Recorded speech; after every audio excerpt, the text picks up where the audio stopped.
Em nome do Pai, do Filho e do Espírito Santo. Amém. Olá pessoal, eu me chamo Davi Rodrigues e esse é o terceiro vídeo que eu estou publicando no meu canal aqui no YouTube.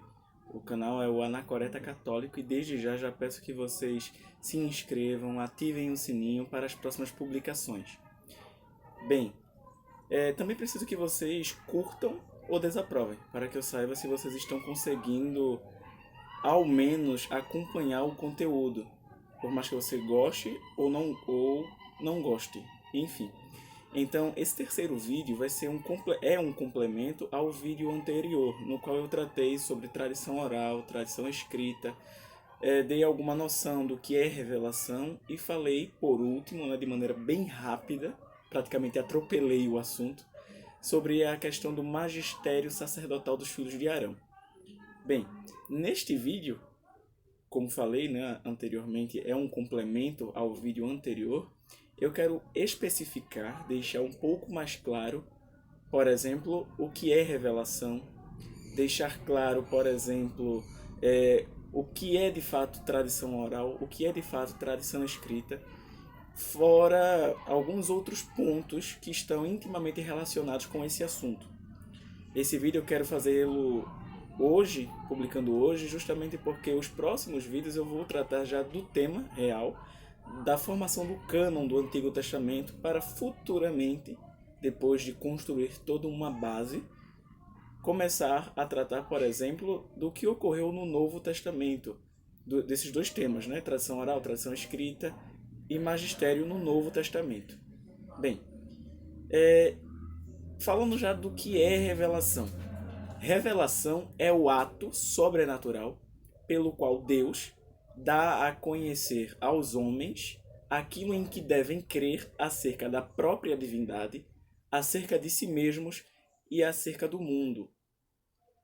Como Deus é a própria verdade, é necessário que tudo aquilo que Deus revela seja inerrante, ou seja livre de erros, seja infalível, porque Deus não pode mentir, não pode se enganar e nem pode nos enganar. Ponto.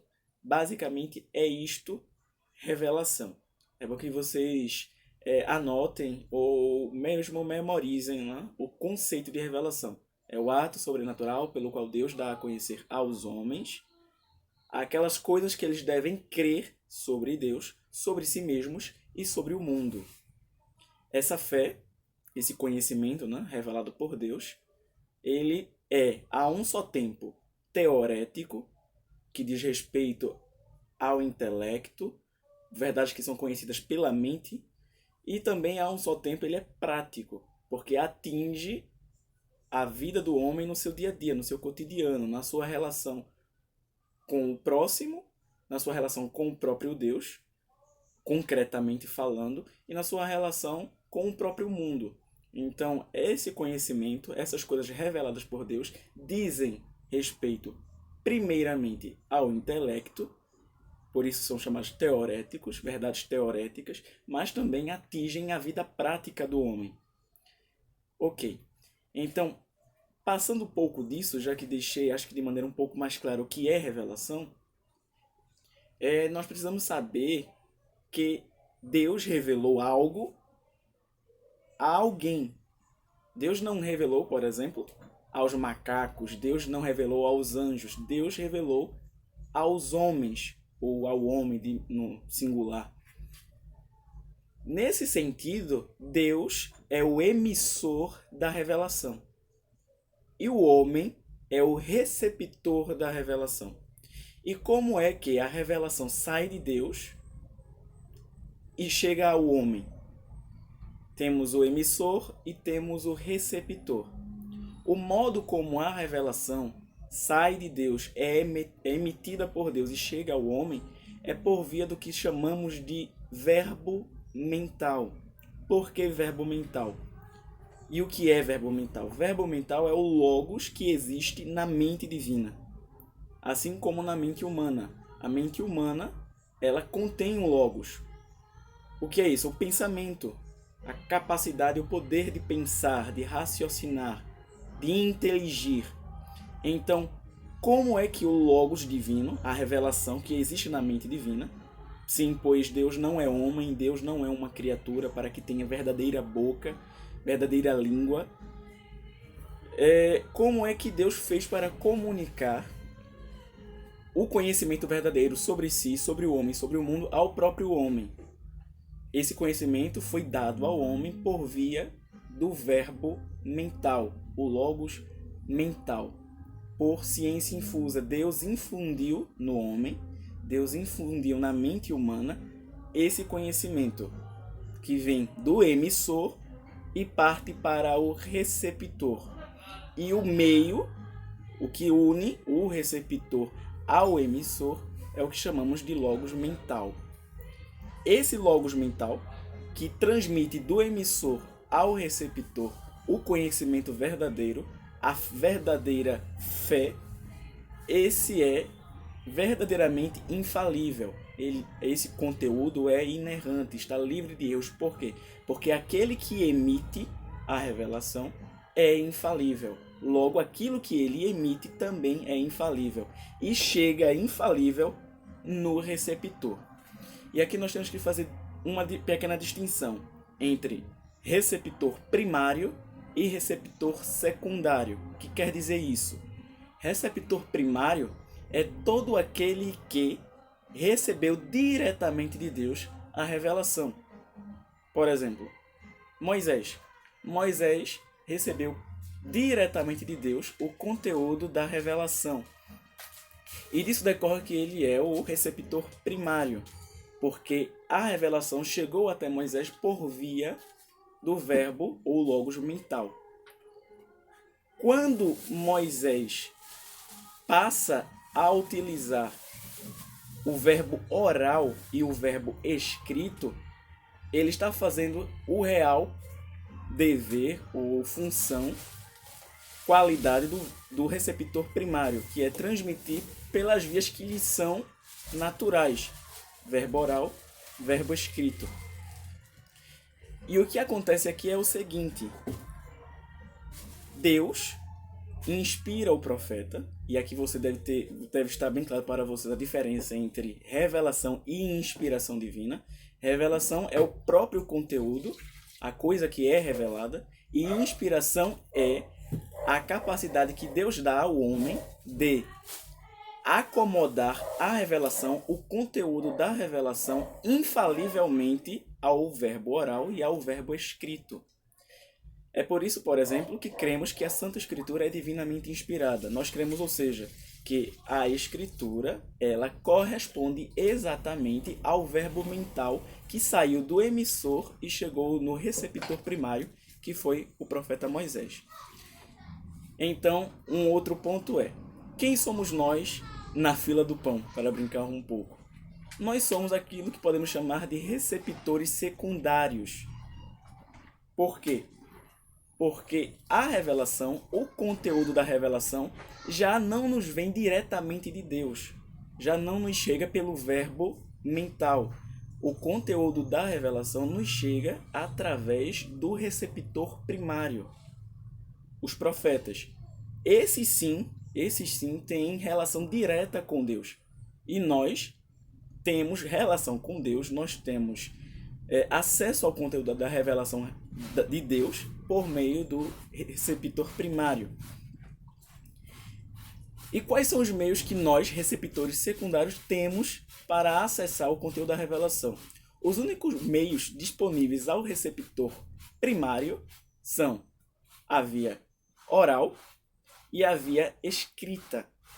O receptor primário ele não tem o poder de telepatia. Ele não tem como transmitir a revelação que está em seu coração, na sua mente, porque Deus a colocou lá.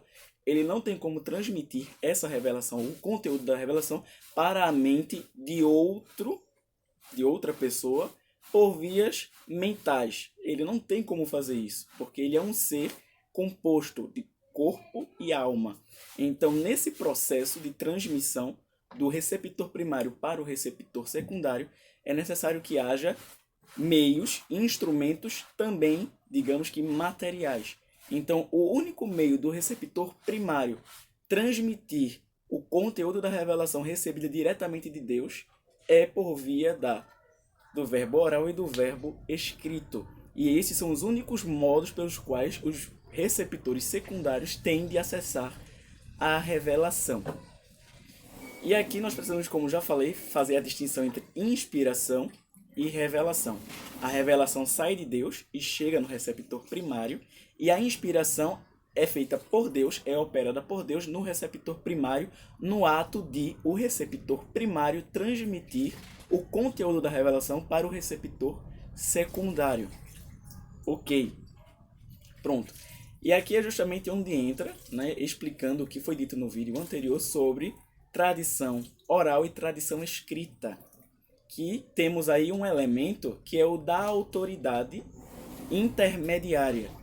O que é a autoridade intermediária? A autoridade intermediária nada mais é do que o próprio porta-voz de Deus, o receptor primário.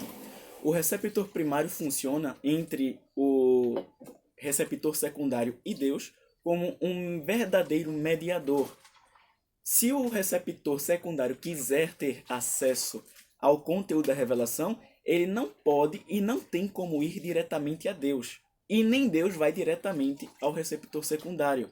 Entre um e outro, Deus estabeleceu o receptor primário, que transmite infalivelmente, por causa da inspiração divina, a revelação pelas vias orais, verbo oral, logos oral, e pelo logos escrito, tradição escrita. Ponto. Sabendo disso, é onde nós vemos agora o caso de Moisés, como um profeta que inaugurou e fundou a tradição escrita de Israel, que nós conhecemos como Pentateuco, os primeiros livros a serem aceitos pelos hebreus como divinamente inspirados. Quando Moisés escreve o Pentateuco, se nós aqui separarmos, por exemplo, o livro do Gênesis, o livro do Gênesis é o livro da tradição oral por excelência. Por quê? Porque o livro do Gênesis abarca um período de tempo em que não havia escritura. Então, pelo próprio testemunho do livro dos Gênesis, que nós acreditamos ser divinamente inspirados, nós temos notícias de que houve uma tradição oral pré-mosaica. E essa tradição oral chegou até o próprio Moisés. Daí eu ter dito no vídeo anterior que não era necessário que Moisés recebesse de Deus toda a revelação que já havia sido feita aos demais patriarcas que viveram antes do próprio Moisés. Daí eu dizer que Moisés teve acesso a boa parte da revelação por via da tradição oral. Mas também Deus revelou coisas diretamente a Moisés, donde Moisés também ser chamado de verdadeiro receptor primário. E como foi que Moisés transmitiu o conteúdo revelado aos receptores secundários? Moisés transmitiu por via da tradição oral e também, principalmente, por via da tradição escrita. E é aí onde entra a doutrina da inspiração divina das Sagradas Escrituras. Deus fez com que Moisés transmitisse oralmente e por escrito exatamente, fielmente, tudo aquilo que lhe havia sido revelado por Deus através do verbo mental. Ok. O elemento que fica em destaque aqui é justamente o da autoridade. A autoridade do receptor primário. Porque, como eu já tenho dito, se o receptor secundário quiser ter acesso aos dados da revelação, ao conteúdo da revelação, ele não pode mais ir diretamente a Deus, e nem Deus vai diretamente a ele. O meio de o receptor secundário ter acesso ao conteúdo da revelação, ao que deve ser crido sobre Deus, sobre si mesmo e sobre o mundo, o meio é o receptor primário, que transmite o conteúdo da revelação infalivelmente pelas vias orais e pelas vias escritas. Ok? Então, por exemplo, vamos falar também aqui de receptor terciário. O que é isso?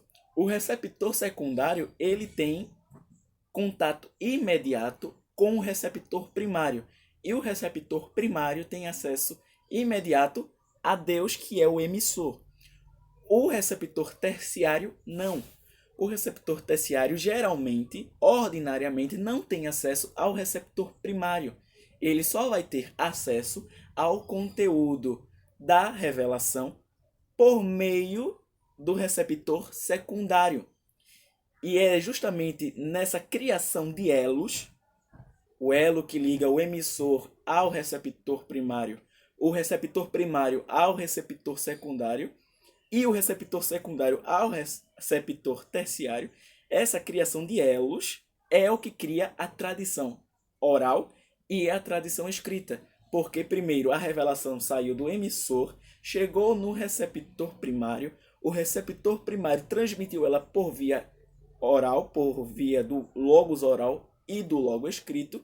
O receptor secundário recebeu essa revelação, o conteúdo da revelação, por esses dois meios. E este aqui, que é o receptor secundário, transmite adiante esse conhecimento verdadeiro sobre Deus, sobre si mesmo e sobre o mundo, também por via da via oral, redundância aqui, me perdoem, ele transmite, o receptor secundário transmite por via oral, logos oral, e pelo logos também escrito, como é o caso, por exemplo, do profeta Jeremias. O profeta Jeremias tinha lhe auxiliando um escriba, conhecido como Baruque. É o que aparece, por exemplo, no livro de Jeremias.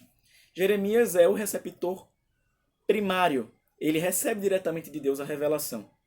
Baruque aí é o receptor secundário. Ele recebe de Jeremias o conteúdo da revelação e escreve. Veja que entre Baruque e Deus está Jeremias. Então era necessário que Baruque acreditasse e recebesse, reconhecesse a autoridade de Jeremias como verdadeiro porta-voz entre ele e Deus. Como verdadeiro pontífice. Jeremias funcionou como verdadeiro pontífice entre Baruque e o próprio Deus. O mesmo ocorreu com o profeta Moisés. Quando, por exemplo, Deus manda que Moisés vá falar com Faraó, Moisés põe obstáculos a isso e Deus diz então que ele chame Arão. E Deus diz a Moisés: eu te serei por Deus e tu me serás por profeta. Mas em relação a Arão, tu serás como Deus para Arão e Arão te será o teu profeta, o teu porta-voz. Então, nós vemos justamente essa relação entre emissor, receptor primário, a quem é feita a revelação diretamente, e o receptor secundário, que tem acesso ao conteúdo da revelação somente por meio do receptor primário.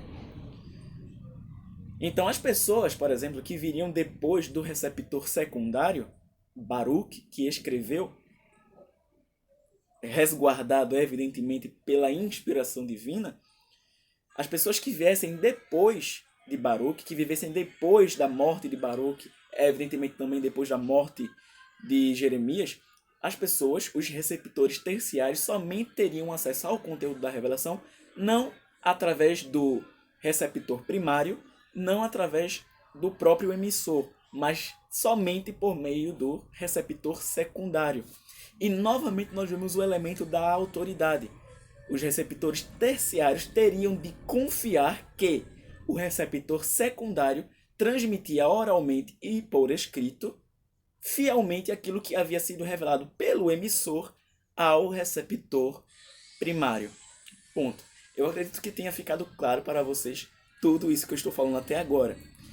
E é onde entra agora o tema do magistério dos sacerdotes da família de Arão, que eu vou tratar num terceiro vídeo sobre esse caso aqui específico, que é justamente o sacerdócio dos filhos de Arão como guardiãos, intérpretes e transmissores da revelação. Então, peço que vocês continuem rezando por mim aí e até mais. Em nome do Pai, do Filho e do Espírito Santo. Amém.